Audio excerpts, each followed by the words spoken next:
하나님의 말씀 누가복음 16장 14절에서 18절까지 우리 한 절씩 교독하겠습니다. 바리새인들은 돈을 좋아하는 자들이라 이 모든 것을 비웃거늘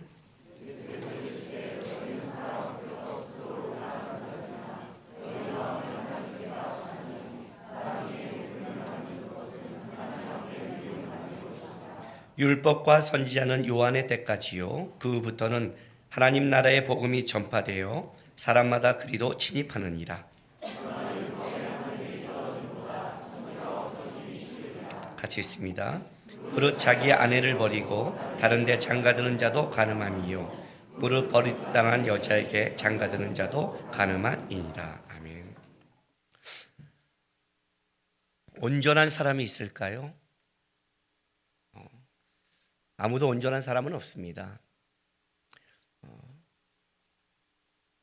다 은혜가 필요하고 다 하나님 앞에서는 나가면 부끄러운 것이 우리 인생입니다.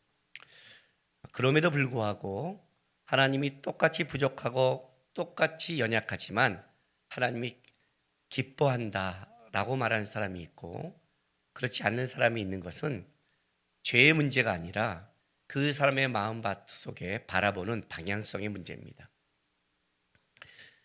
오늘 이 본문 말씀 굉장히 좀 어려운 본문입니다. 어려운 본문입니다.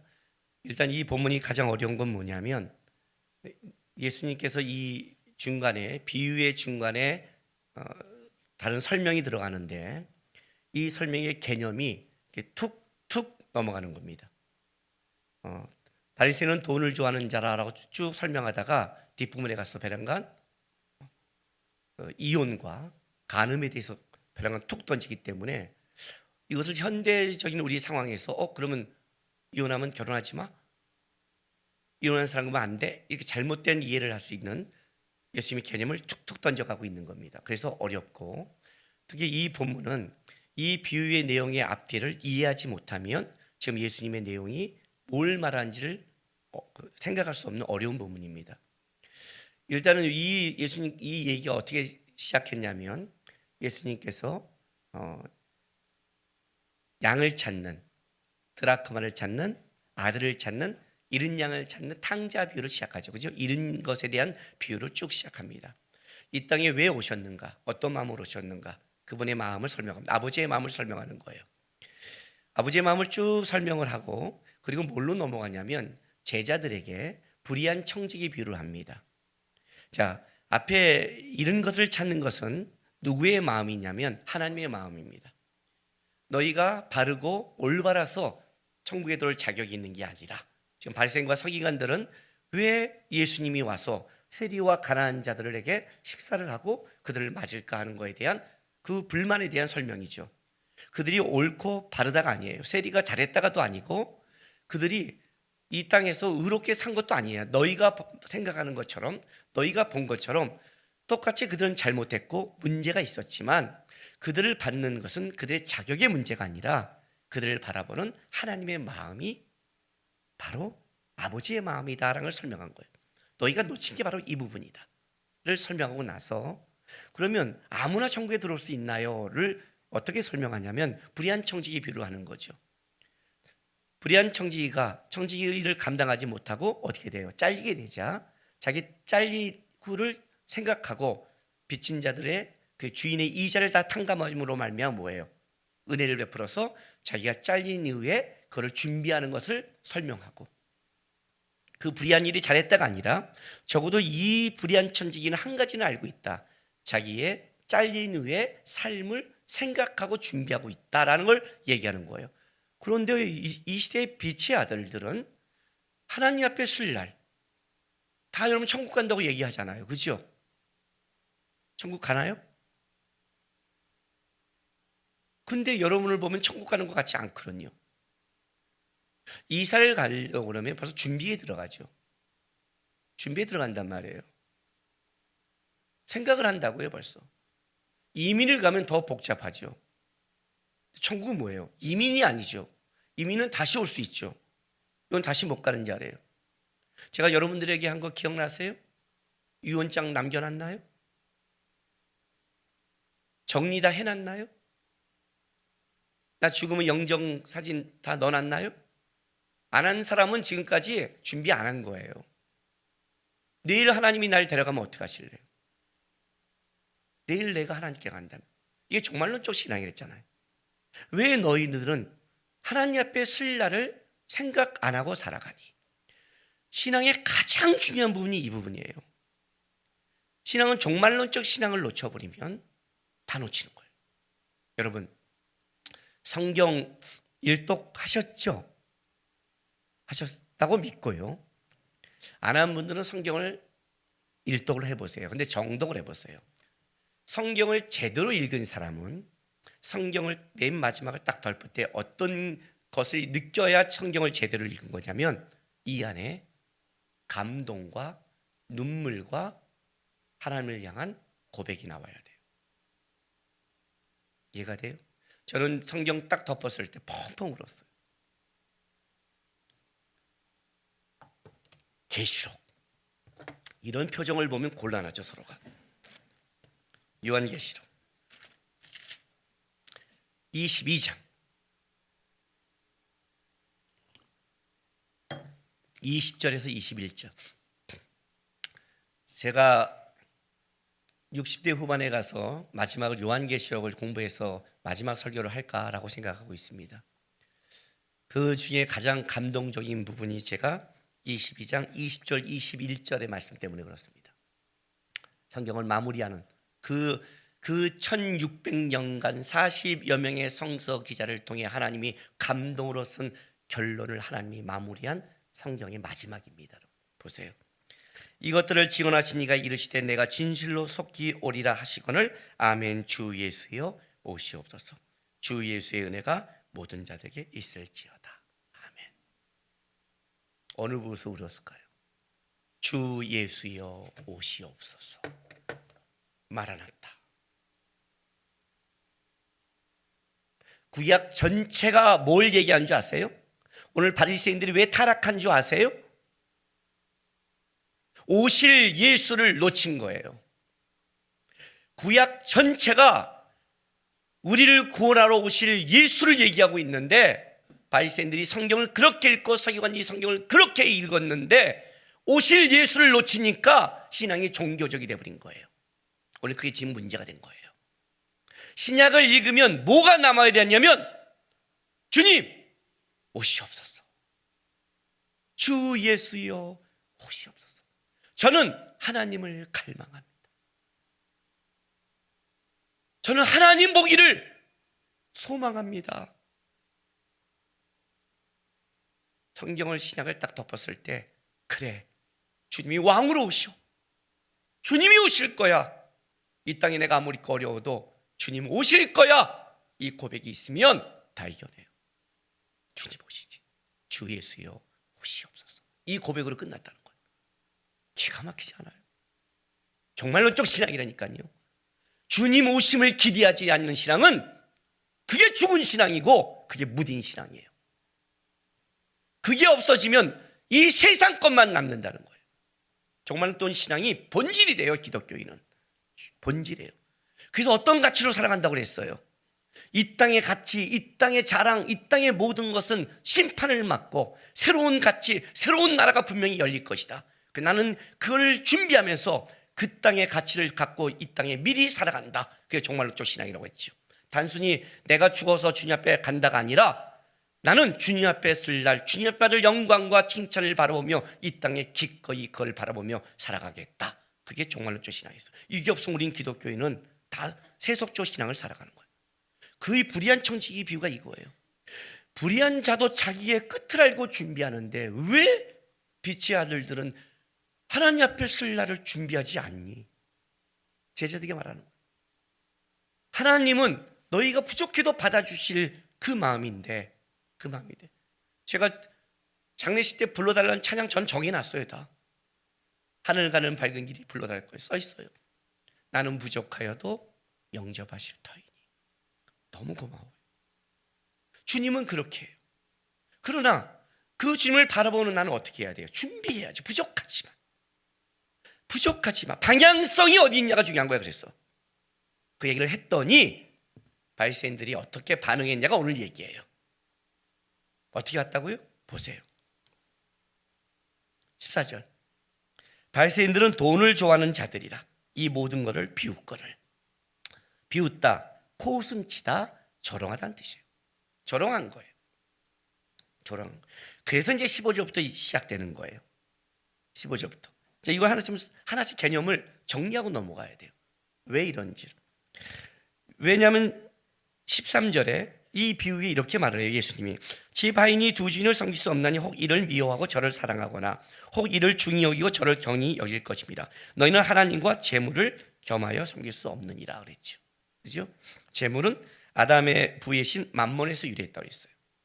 같이 섬길 수 없다. 그랬더니 바리새인들이 비웃었어요. 근데 그 비웃는 이유가 보니까 뭐라고 그래요? 돈을 좋아하는 자들이라요. 자, 어려워요? 우리는 돈을 싫어하나요? 어렵지요? 돈을 좋아하는 자들이다. 이 좋아한다는 것을 자 디모데후서 한번 봅시다. 디모데후서 3장 2절.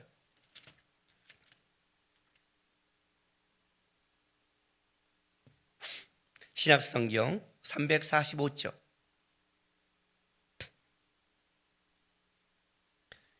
이 3장에 이제 종말에 대해서 설명하죠. 마지막 때 가르침이죠. 1절에 보면 너희는 이것을 알라 말세에 고통하는 때가 이르며, 이제 거기에 사람들이 자기를 사랑하며 돈을 사랑하며 하는 이 돈을 사랑하며 이 말이에요. 돈을 좋아한다, 사랑한다. 근데 여기 사랑한다 이 뜻은 탐욕적인이라는 의미가 있어요. 탐욕적인. 자, 돈을 사랑한다. 단순하게 돈을 열심히 벌는 뜻이 아니라 이거는 뭘 말하는 거예요? 지극히 세상적이다. 지극히 세상적이다 라는 뜻이에요. 왜냐하면 하나님을 제외하고 세상에 가장 중요한 가치는 돈이니까. 안 그래요? 돈이 모든 것을 다 바꾸잖아요. 돈이 이 땅에 자기의 신분을 가르잖아요. 세상의 가치의 권력 아니에요. 돈 아니에요. 실제로 말하면 그렇잖아요. 그러니까 돈을 사랑한다는 것은 바리새인들은 뭐예요? 이 얘기를 하는 거예요. 종말론적 가치가 없는 자들이라는 뜻이에요. 세상에 돈만 추구한다는 것은 뭐예요? 다음 시대의 가치를 보지 않는다는 뜻을 가지고 있어요. 근데 왜 이제 이런 생각을 가졌냐면 유대인들의 재물관은 이런 걸 가져요. 유대인들의 재물관은 하나님 앞에 인정받고 의로운 자는 이 땅에 재물의 축복을 받는다는 그런 재물관을 갖고 있는 거예요. 지극히 기복적인 거죠.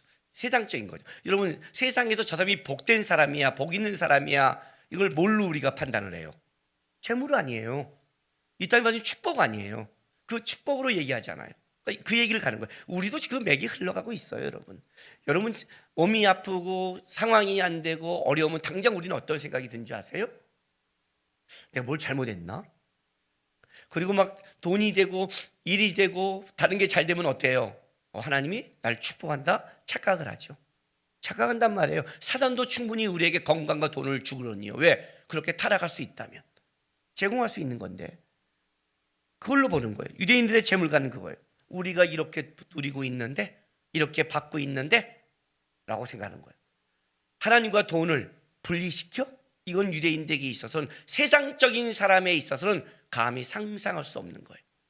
그 재물가를 가지고 있는 거예요. 그러니까 그들은 뭐예요? 지극히 세상적인 사람이에요. 그러니까 어떻게 돼요? 조롱하는 거죠. 이런 거예요, 여러분. 우리 이런 말 하죠. 이게 살다가 뭐 누가 이렇게 힘없는 애가 치면 이런 말 하잖아요. 너 두고 봐? 그러면 어떻게 돼요? 야, 두고 보지 않은 사람 하나도 무섭지 않더라. 지금 해봐. 이렇게 말하죠. 꼭 우리가 종말론적 신앙을 얘기하면 세상 사람은 그런 것 같아요. 기독교인들은 죽은 다음에 보재. 두고 보재. 여기서는 말 못하고. 이런 느낌이라는 거예요. 지금 여기서는 이런 다 가지고 있는데 여기서는 없으니까 뭐 하는 거예요? 나중에 보자. 죽어서 보자. 우리 하나님이 살아계셔. 어떤 변명 같은 것, 그런 걸 좀 얘기하고 있는 거예요. 그러니까 비웃는 거, 조롱하는 거죠. 무슨 소리 하는 거야? 하나님이 안 계신데 어떻게 내가 이런 걸 누릴 수 있어? 이 얘기를 하는 거예요. 그러니까 보세요. 예수님이 이제 설명에 들어가는 거예요. 코웃음 치고 조롱하니까, 특히 세상적인 사람들이니까 설명하는 거예요. 보세요. 15절에 예수께서 이르시되 너희는 사람 앞에서 스스로 옳다는 자들이나 너희의 마음을 하나님께서 아시나니 사람 중에 높임을 받은 그것은 하나님 앞에 미움을 받은 것이니라. 자, 일단 하나님 앞에 미움받는 게 두 가지라는 거예요. 첫 번째가 뭐냐면 15절 보세요.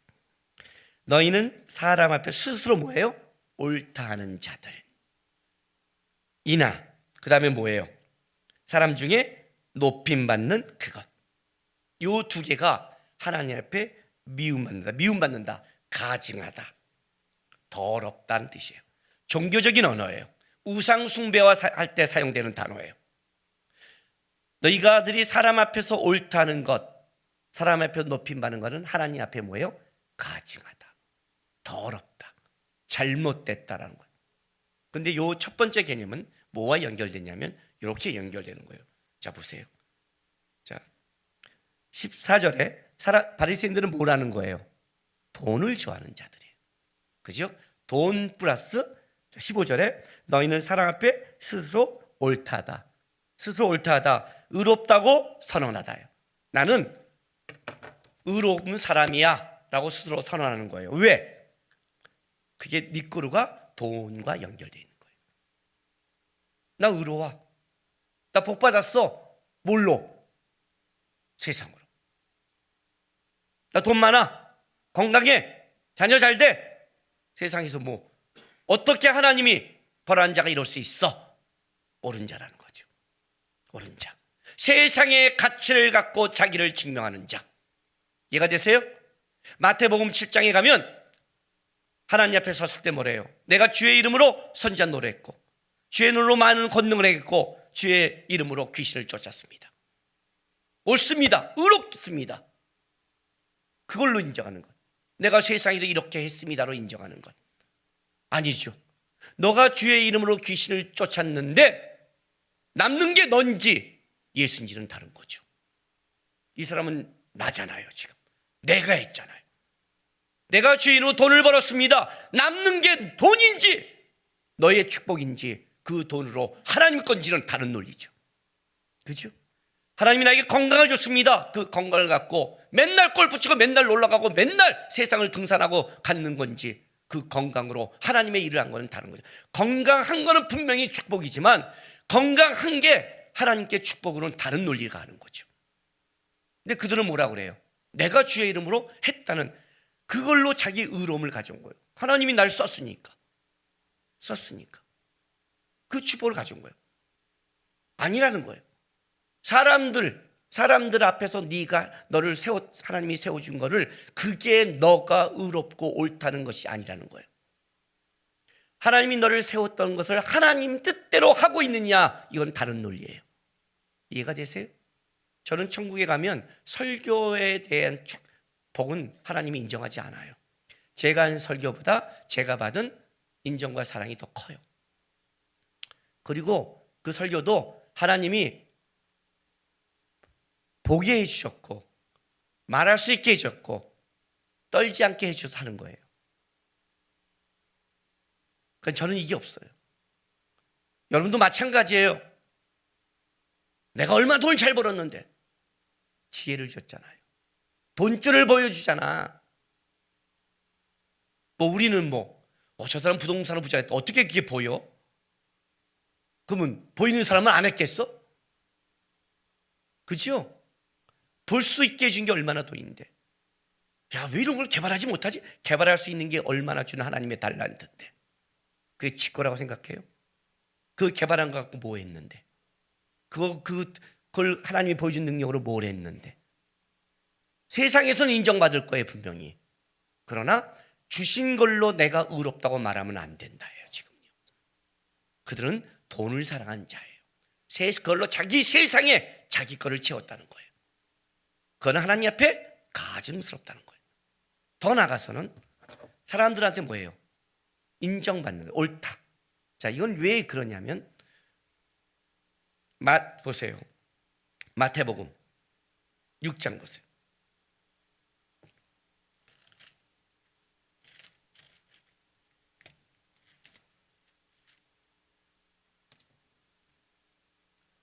산상수훈 중에 6장의 기도와 구제, 금식에 대해서 얘기하면서 예수님이 하신 말씀이죠. 6장 1절 보세요.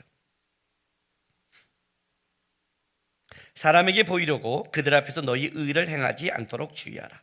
그러하지 아니하면 하늘에 계신 너희 아버지께 상을 받지 못하니라. 5절.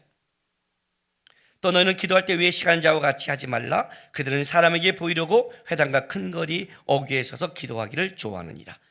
내가 진실로 너희에게 이르노니 그들은 자기 상을 이미 받았느니라. 자, 사람에게 보이려고 그들 앞에서 너희 의를 행하지 않도록 주의하라 그럽니다. 사람 앞에 의를 행하면 칭찬을 받을 수 있습니까? 없습니까? 있습니다. 있기 때문에 조심하는 거예요. 이게 통합니다. 왜? 우리가 보는 안목은, 우리의 실력은 보는 것밖에 판단을 못하니까. 하나님만이 중심을 보시니까. 우리는 보는 걸로 판단하니까 충분히 보이는 걸로 자기를 의롭게 할 수 있다는 겁니다. 그러면 저 사람이 열심히 잘 살았는데 사람들이 그 사람을 인정하는 게 벌이 되겠습니까? 아니죠. 그 얘기를 하는 게 아니죠, 지금. 이거는 뭐냐면 하나님에게 칭찬을 받기 위해서 하는 위선적 행동이죠. 그죠? 그가 하나님 바라보면서 열심히 살다가 받는 칭찬이 아니라 사람에게 칭찬받으려고 한 행동이에요. 근데 이제 이게 왜 나왔는지 볼게요. 보세요, 여러분. 세상에서 가장 크게 복을 받았다는 사람은 딱 두 가지를 고백합니다. 하나는 재물입니다. 그리고 인복을 얘기합니다. 이 두 가지가 모든 겁니다. 그렇죠? 하는 사업이 잘 되고 나를 인정하는 내 주위에 좋은 사람이 많고 내 자식이 잘 되고 그 사람은 완전 복받은 사람이죠. 돈이 막 잘 되는데 돈을 막 벌었는데 사람들에게 다 손가락질 받고 그리고 내 자식은 다 망가지고 내 가정도 망가져. 그걸 우리 복이라고 안 하죠. 그죠? 가정은 너무너무 따뜻한데 손가락만 빨고 있어. 그것도 복이라고 안 하죠. 우리가 세상적 복을 받았다면 이 두 가지를 다 얘기하죠. 돈과 사람이죠. 그래서 이 두 가지를 끌고 오는 거예요. 이 두 가지예요. 세상을 추구하는 사람은 두 가지를 추구한다. 돈을 추구하고 자기 사랑. 사람을 칭찬과 자기 사람 앞에 인정받는 것을 추구한다. 이 두 가지를 다 얻으면 어떻게 돼요? 세상을 얻는 것이라는 거예요. 세상을 얻는 건 이 두 가지를 얻는 걸 바로 얻었다는 거예요. 바리새인은 어떤 사람이냐? 하나님 나라에서 하나님의 나라의 가치를 보는 자들이 아니었다. 그들은 그의 신앙과 하나님을 바란 모든 것이 돈을 사랑했고 뭐예요? 사람들에게 인정받는, 사람들을 끌어당기는 것에 모든 것을 투자했다. 그래서 사람들 보이는 앞에서 종교적인 행동을 하고 종교적인 기도를 하고 종교적인 구제를 하고 종교적인 금식을 하면서 저가 진짜 하나님과 사람을 사랑하는 사람이라는 것을 추구하기 시작한 거예요. 그 얘기를 하는 거예요. 그러니 내가 이 땅에서 이렇게 내 좋은 사람이 있고 내가 이렇게 축복받고 있는데 내가 뭐가 부족한 거예요? 예수님의 말씀이 코웃음 치는 거죠. 그 얘기를 지금 하는 거예요. 이 두 가지를 끌고 오는 거예요, 지금. 그래서 여러분, 요 다음 본문이 뭔 줄 아세요? 19절 보세요. 한 부자가 있어 자색 옷과 고운 베옷을 입고 날마다 호화롭게 즐기더라. 그런데 나사로라 하는 이 다음 비유가 뭐예요? 부자와 나사로. 어렸을 때 성경학교 때 그렇게 배웠던, 네? 인형극을 하면 꼭 나오는 단골 주제, 부자와 나사로. 이 비유가 다음에 나오는 거예요. 아브라함의 자손이고 부자, 유대인의 생각으로 본다면 가장 복받은 자가 지옥에 가고, 거지 나사로, 그가 아브라함 품에 안기는 이해할 수 없는 비유가 다시 시작하는 거예요. 예수님. 이해가 되세요? 그냥 나온 비유가 아니란 말이에요. 지금 다시 이 비유가 들어가는 거예요. 그러니까 이 비유는 다음 주에 해야 되는 거니까 2부로 넘어가고, 오늘 예수님이 이 비유를 설명하기 전에 다시 한번 지적하는 거예요. 이 비유를 할 수밖에 없는 그걸 다시 한번 지적하는 거예요. 뭐예요? 너희가 세상적인 사람이냐 아니냐를 판단하는 기준이 있다. 뭐예요? 땅의 것, 돈, 사람에게만 추구한다면 그것은 뭐예요? 그건 세상적인 것이다. 근데 그 세상적인 것이 어떤 것인 줄 아느냐? 자, 그걸 설명하는 게 보세요. 16절이에요. 17절. 율법과 선지자는 요한의 때까지요, 그 후부터는 하나님 나라의 복음이 전파되어 사람마다 그리로 침입하니라. 그러나 율법이 한 획이 떨어짐보다 천지가 없어짐이 쉬우리라. 딱 설명하는 거예요. 자, 율법과 선지자는 요한의 때까지요, 구약이에요. 그죠? 그리고 어떻게 돼요? 그 후부터는 새로운 시대가 열렸죠. 예수로 말미암아 하나님의 나라의 복음이 전파되어 사람마다 그리로 침입하니라. 자, 그리로 침입하느니라, 이 의미가 이런 뜻이에요. 자기 자신을 그리로 밀어넣다.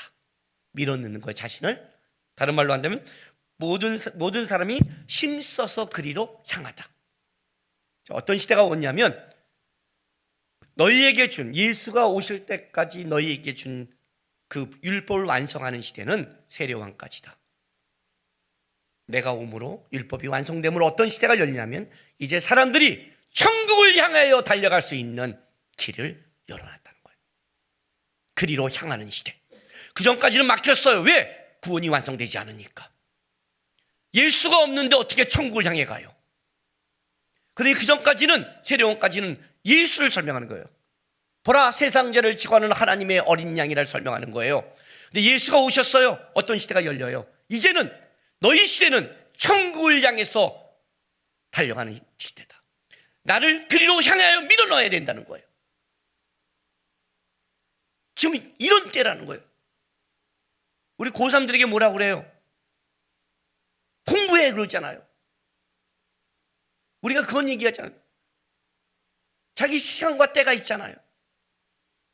고1 정도 되면 좀 쉬어라, 이런 것도 있지만 그 얘기를 하는 거잖아요. 지금 때를 알아야죠. 자기 시대의 때를. 이제 천국을 향해 달려갈 수 있는 시대가 열렸다. 그리고 이렇게 말을 해요. 그 다음에 그러나 잘 들어라. 율법의 한 획이 떨어짐보다 천지가 없어짐이 쉬우리라. 천지, 세상이죠. 똑같죠? 세상 사람들에게 돈과 사람이 세상이죠.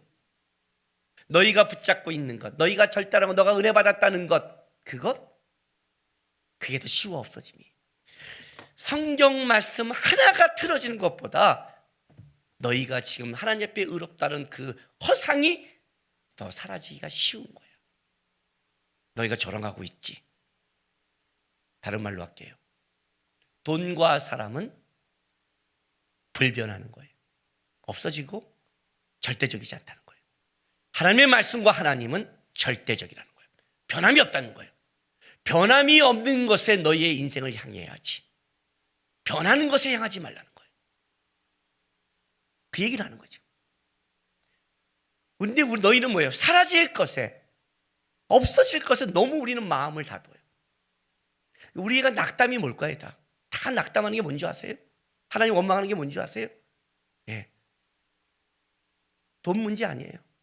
사람 문제 아니에요. 다 그거죠. 다 그거 갖고 우리는 사라질 아무것도 아닌 것. 그 어른들한테 우리 청년들이 이제 와서 막 우울하고 고민하고 있으면 쟤 왜 저렇대? 그러면 이렇게 말을 해요. 쟤 첫사랑과 헤어졌대. 내가 죽을 것 같대. 그러면 어른들 다 뭐라고 그래요? 뭐라고 그래요? 그래, 자살할 거야. 그래요? 에이그, 첫사랑이라 그래. 지나가. 아무것도 아니야. 야, 더 좋은 사람 있다고 그래. 그렇게 말하죠? 아니에요? 아직도 첫사랑 못 잊고 있어요? 아직도 못 컸어요. 아니면 끔찍한 사람을 만났나 보죠. 근데 그 첫사랑 만나면 더 끔찍해요. 첫사랑은 추억이니까 아름다운 거예요. 지금 만나면 아주 끔찍해요. 그 얘기 하잖아요. 아무것도 아니잖아요. 지나가면. 저는 항상 우리 아이들을 보고 은혜를 받아요. 교회에서. 그 아이들은 5살 이전 아이들이에요. 아직도 사탕 한 개 갖고 싸워요? 여러분 사탕 갖고 싸우세요? 네? 웃기죠? 그 짓을 하고 있어요. 그 사람의 인정이 이렇게 모르게 대단하다고. 묵묵히 못 가나요?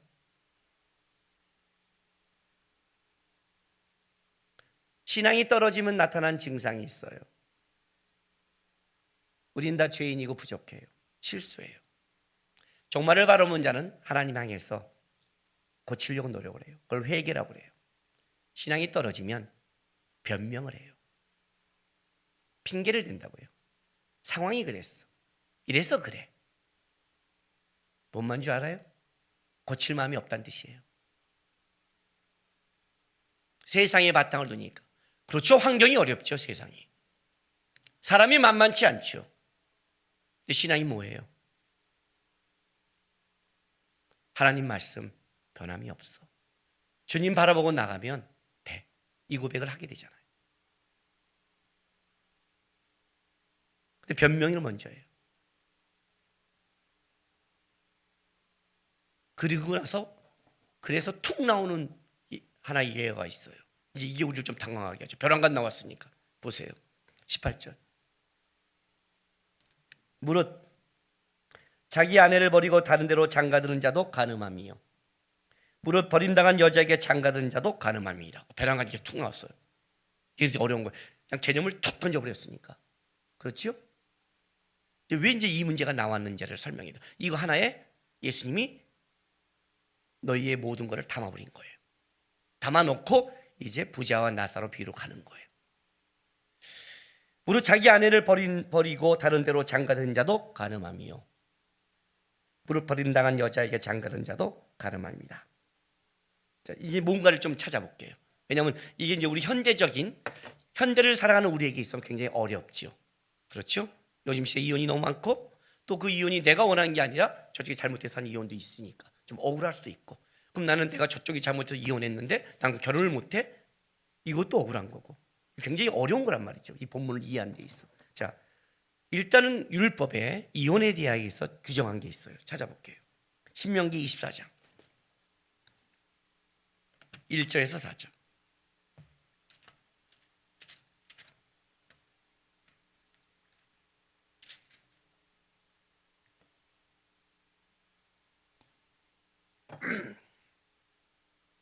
구약성경 298조. 사람이 아내를 맞이하여 데려온 후에 그에게 수치되는 일이 있음을 발견하고 그를 기뻐하지 아니하면 이혼 증서를 써서 그의 손에 주고 그를 자기 집에서 내보낼 것이요. 그 여자는 그의 집에 나가서 다른 사람의 아내가 되려니와 그 둘째 남편도 그를 미워하여 이혼 증서를 써서 그의 손에 주고 그를 자기 집에 내보냈거나 또는 그를 아내로 맞이한 둘째 남편이 죽었다 하자. 그 여자는 이미 몸을 더럽혔은즉 그를 내보내기 전 남편이 그를 다시 아내로 맞이하지 말지니 이 일은 여호와 앞에 가증한 것이라. 너는 내 하나님 여호와께서 내게 기업 주시는 땅에서 범죄하게 하지 말지니라요. 이것도 어렵죠. 자, 여기서 1절에 수치되는 일은 이런 의미가 있어요. 벌거벗은 것이에요. 그러니까 이제 성적인 전에 타락을 얘기한 거죠. 벌거벗은 거니까. 그러니까 내가 아내를 맞이했어요. 데워왔는데 아내의 수치된 일을 안 거죠. 그 아내가. 그래서 자기가 이거를 도저히 용납하지 못해서 어떻게 된다? 그러면 이혼 증서를 써주라는 거예요.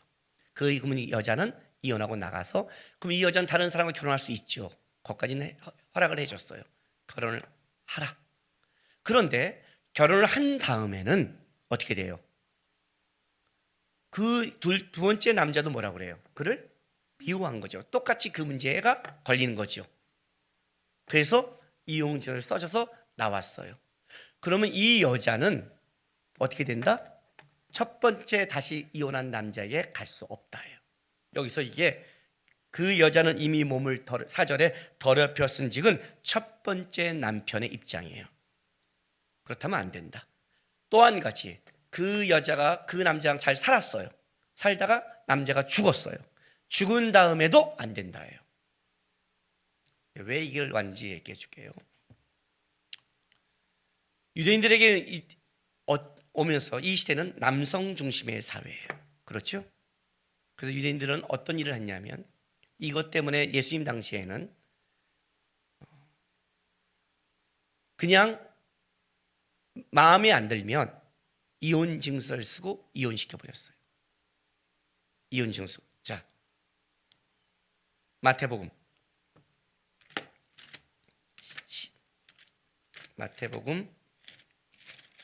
19장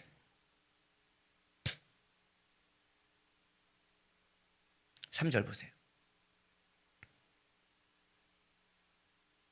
바리새인들이 예수께 나와 그를 시험하여 이르시되 사람이 어떤 이유가 있으면 그 아내를 버리는 것이 옳습니까? 그렇죠? 어떤 이유라고 물었죠.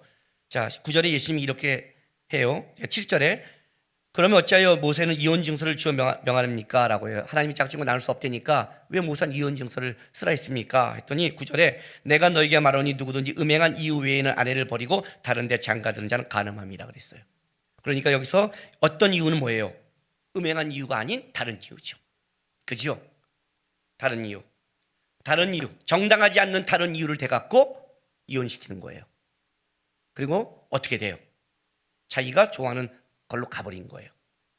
이렇게 바뀐 거예요. 성경에는 딱 지금 한 가지의 이혼을 얘기하는데 그게 뭐냐면 너가 도저히 이 사람과 함께 할 수 없다는 것은 딱 하나밖에 없다는 거예요. 그건 뭐예요? 음행이에요. 왜냐하면 이 문제는 여러분 창조의 법칙을 알아야 돼요. 하나님께서 유일하게 만든 게 가정과 교회예요. 가정은 타락 전에 만들어요. 그때는 가정이 교회였어요. 에덴 동산이 교회였고 선악과가 말씀이었고 거기서 교회 겸 가정 겸 선악과를 지켜갔어요. 그런데 죄를 지음으로 말미암아 가정이 깨지기 시작했어요. 깨지고 나서 그 다음에 복음의 영광을 이어가는 것이 교회예요.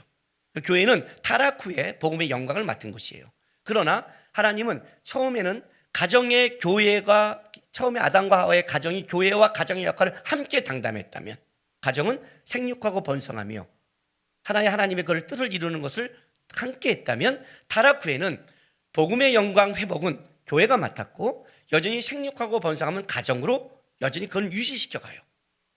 그 가정을 유지시켜 가는데 중요한 게 하나 있는 거예요. 하나님이 짝지어준 것, 하나님이 너의 가정을 만들어 생육하고 번성하며 하나님의 뜻을 이 가정 속에 이 여자와 함께 못 가겠다고 너가 할 수 있는 것은 뭐예요? 그건 음행이라는 거예요. 음행이라는 건 뭐냐면 내가 다른 사람과 연합했다는 뜻이에요. 나와 연합한 게 아니라 나와 연합한 줄 알았더니 그 전에 다른 사람과 연합했다면 나는 그거를 용납하지 못한다면 그거는 이혼 증서를 쓰라는 거예요. 그리고 이혼했는데 이 여자가 그걸 알고 다른 사람이 이 사람과 연합을 했어요. 연합을 했으면 어떻게 돼요? 죽어도 다른 사람과 연합한 사람을 또 데려오면 그건 간음이라는 거예요. 만약에 이 여자가 이 사람과 다시 연합하고 싶다면 결혼을 하지 말았어야죠. 그죠? 결혼하지 말았어야죠. 이 여자가 이혼하고 나서 다른 남자와 결혼했다는 거는 나는 이 사람과 평생 연합하겠다고 마음먹은 거란 말이에요. 그리고 나서 이혼증서 쓰면 다시 그러면 너랑 연합할게. 이런 하나님의 붙여진 연합의 관계가 지 원하는 것, 지가 쾌락을 쫓는 것에 하게 되면 다 깨진다는 뜻이에요. 그거는 하나님께서 우상숭배를 보고 가증한 걸 보는 거예요. 무슨 말이냐면 사람이 여러분에게 하나님이 준 책임 중에 가장 큰 선택과 책임이 누군지 아세요? 부부예요. 자녀는 내가 선택한 게 아니라 하나님이 일방적으로 우리에게 주신 선물이죠. 부부는 하나님이 나에게 선택권을 준 거예요. 아니에요? 여러분 뭔가 꽂혔잖아요. 결혼할 때 꽂혔잖아요. 제가 아는 목사님 얘기 안 했어요? 여자를 만나보면 머리핀을 안 본다고? 선을 봤는데 머리핀을 꽂고 왔는데 그날 너무 예뻐 보여서 결혼했다는 거 아니에요. 지금은 머리핀 꽂은 여자만 보면 화가 난대. 내가 그때 왜 머리핀에 꽂혔을까? 이해가 돼요? 어쨌든 내가 하나님 앞에 선택하잖아요. 서원은 꼭 지키라고 하잖아요. 하나님이 가장 큰 서원이 뭐예요? 결혼식 앞에 서원하잖아요. 하나님 하잖아요. 그런데 그것이 만약 깨졌다면 어떻게 돼요? 이 사람과 같이 다시 하려면 다른 사람과 연합하면 안 되죠. 안 되는 거예요. 그 연합한 거를 갖다면 뭐예요? 나는 지금은 싫어. 버렸다가 다른 사람과 살고 보니까 나도 하고 싶네? 이거는 책임의 관계도 아니고 하나님이 하나님 앞에서 하는 관계도 아니라는 거예요. 그거는 가증한 거라는 거예요. 지금 이 문제를 왜 끌고 간지를 설명을 하셔야 돼요. 왜? 이 당시에 유대인들은 남성 중심이니까 여자가 마음에 안 들면 이유를 대서 이혼신고를 써주면 된다고 생각했어요. 그러니까 책임이 없는 거죠. 버려버린 거예요. 예수님이 이 문제를 끌고 왔어요. 너희가 얼마나 세상적인 줄 아니? 너희가 얼마나 책임이 없고 하나님의 말씀을 우습게 여긴 줄 알아?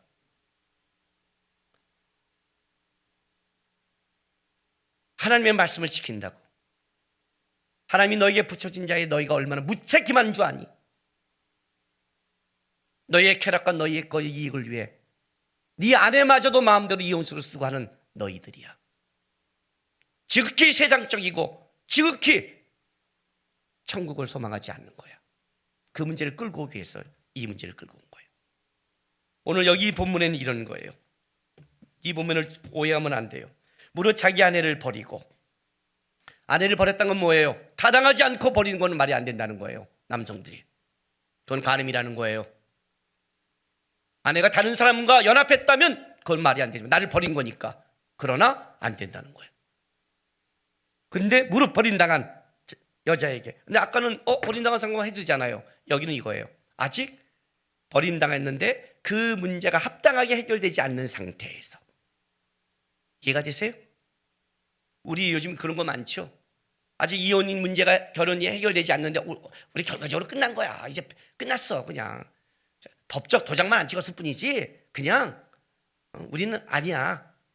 그냥 이제 만나도 돼. 요즘은 그렇게 하죠? 아니라는 거예요. 책임이 문제가 들어간 거예요. 책임의 문제가.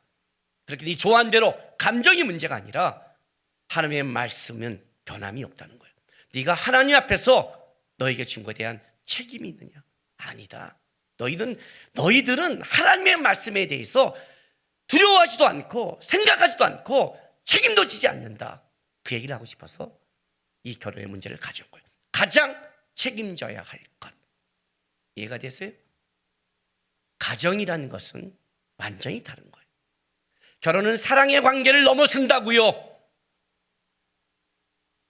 결혼을 하자마자 가정이라고요. 가정. 그 얘기를 하는 거예요. 하나님이 만든 이 가정, 그 가정을 너희가 어떻게 했니?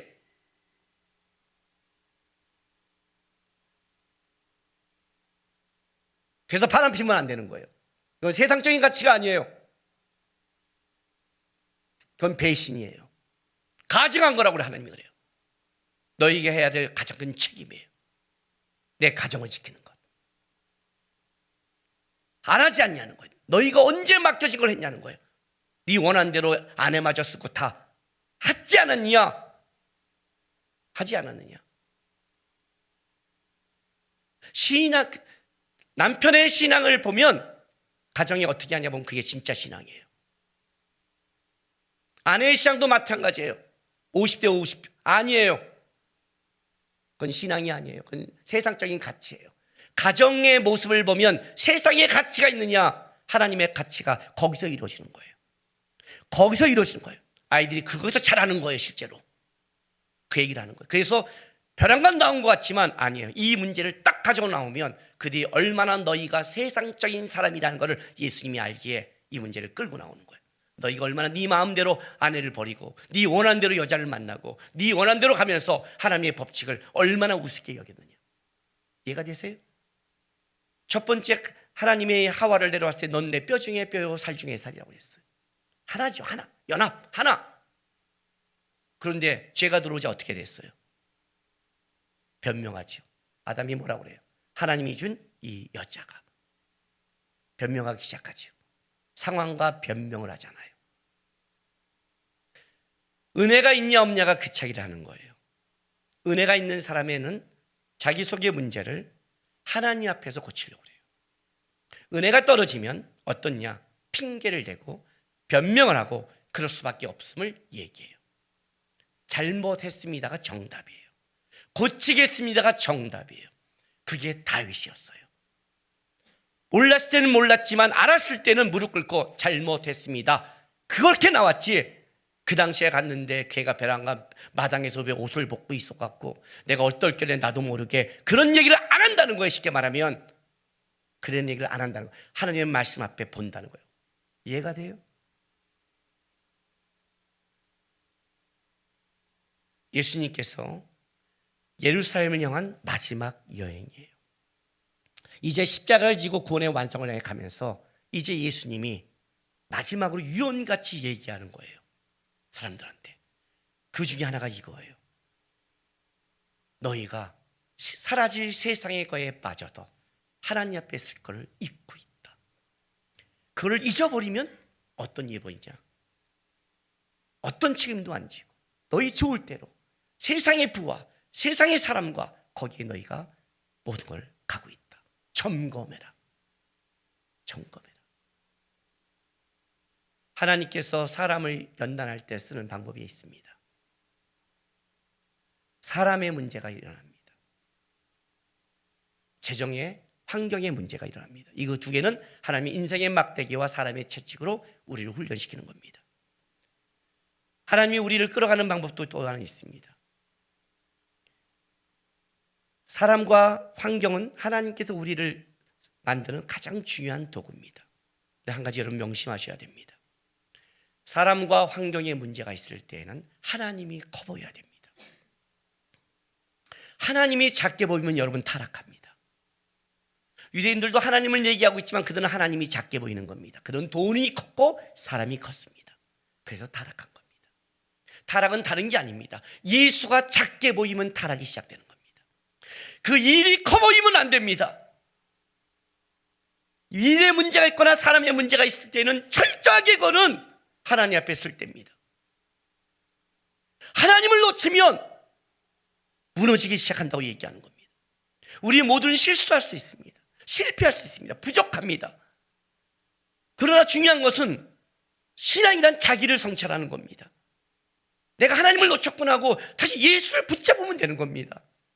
하나님, 내가 사람 때문에 가슴이 아프지만 주님 앞에 있으면 주님을 붙잡으면 되고, 환경이 무너지면 다시 주님 붙잡으면 되는 겁니다. 그런데 언제 주님을 못 잡느냐면 여러분이 그 돈이 크고 사람이 커 보이면 핑계를 대고 다른 거를 하게 됩니다. 그때 무너지는 겁니다. 돈을 사랑하는 자가 그런 겁니다. 세상을 사랑하면 안 됩니다. 하나님의 사랑이 약해진 겁니다. 신앙의 타락입니다. 여러분 교회 와서 다른 거 할 필요 없습니다. 여러분 부부가 솔직히 말하면 부부가 서로 사랑하면 다 극복합니다. 조금 실수해도 다시 눈물로 돌아오고 다 됩니다. 실제 사랑이 식은 겁니다. 실제 그게 문제입니다. 그걸 회복해야 되는 겁니다. 예수님께서 말하는 겁니다. 근데 왜 조롱한 줄 아세요? 너무 세상 거에 빠지고 세상 거에 하다 보니까 이제 하나님의 말씀마저 우습게 돼서 코웃음치게 됐습니다. 주님이 말합니다. 지금은 천국이 열린 시대다. 천국을 향해 달려가는 시대다. 초청하고 있다. 왜? 세상 거, 사라질 세상 거에 빠지고 있니? 왜 그거의 가치에 너희를 두니? 되면 은혜고 안 돼도 하나님이 끌어가실 걸 믿고 살아가면 되는 거지. 그죠? 다시 한번 본문 볼게요. 17절 보세요. 그러나 율법의 한 획이 떨어짐보다 하나님의 말씀이 조금도 떨어짐이 없다. 천지가 없어짐이 쉬우니라. 이 사라질 쉬운 것에 여러분 인생을 두지 마시기 바랍니다. 그냥 실수하고 잘못했으면, 놓쳤으면 하나님 놓쳤습니다. 다시 주를 바라봅니다. 하나님과 함께 거하는 인생 되게 도와주십시오 하고 하나님 따라간 여러분 되시기를 주님의 이름으로 바랍니다. 기도합시다.